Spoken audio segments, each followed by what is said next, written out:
Assalomu alaykum to'rdoshlar. Uyg'ur erkiy qirg'inchilik uchrayotdi. Erkiy qirg'inchilik uchrayotgan millat zimin da'vosi qiladi. Bir qarindoshimizning O'zbekistondan evatgan ovozini qo'ymay hozir.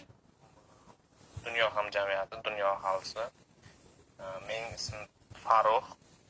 Men Xitoy Xalq Respublikasi bo'layotgan hozirda Sharqiy Turkistonda egallab olishiga, irqchilik, millatchilik qilishiga qarshiman. U yerda bo'layotgan Qirg'iz, Qozoq, O'zbek, Uyg'ur qardoshlarimizni har xil lagerlarga tashlashiga 100% qarshiman. Ularni tarbiyalash shart emas, ular tarbiyali insonlar.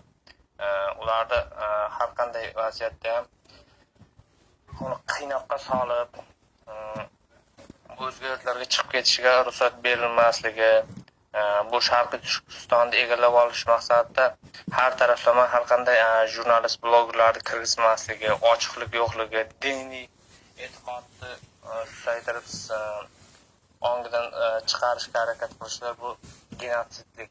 Bu Sharqiy Turkistonda faqat Uyg'urlar, turkiy xalqlar yashab kelgan oldindan va bundan keyin ham shunday bo'ladi. Bu murojaatim Xitoy Xalq Respublikasi rahbarlariga. Qarindoshlar ovoz chiqaryapti, qo'ldan kelishicha.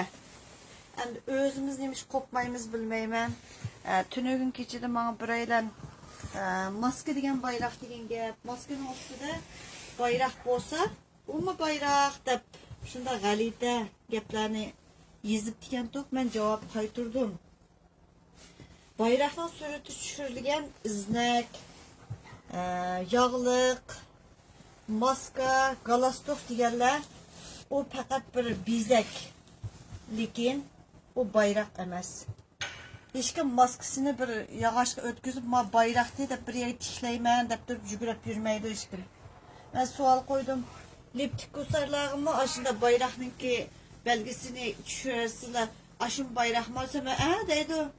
Tova.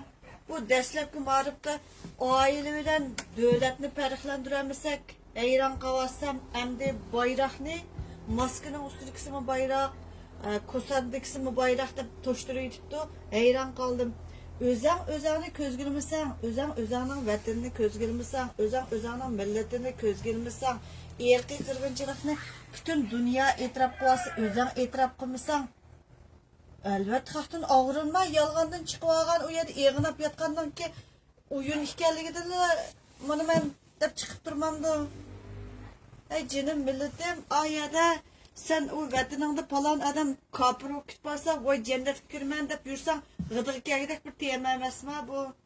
Uyqumizni echib biraz bir savol qo'yib boqaylik, mush qilayotgan qiliqlarimizga, odamiyligimizga, musulmonliginglarga deylik, savol qo'yib yiqinglar.